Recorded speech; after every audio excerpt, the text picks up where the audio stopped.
Maray naman itinanggi ni Senador Alan Peter Cayetano na pinag-iinitan nila sa pagdinig ng Blue Ribbon Committee sina Senator Jinggoy Estrada, Juan Ponce Enrile at Bong Revilla. Ayaw daw ni Cayetano na magkaroon ng double standard sa investigasyon ng Senado tungkol sa pork barrel scam.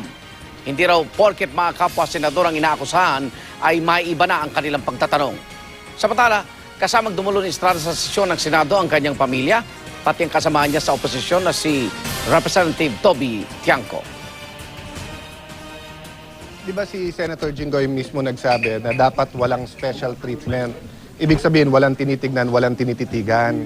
Yet, parang ang hinihingi niya na kapag ka senador nasasakdal, iba ang treatment namin sa ordinary witnesses. Dapat naman talaga malaman ng taong bayan lahat. No? Pag sinabing katotohanan, lahat yun. It's the totality of the truth. No? A half-truth is not the truth. So the fact na sinabi niya lahat, yan ay makakabuti para alam ng taong bayan yung totoong kwento.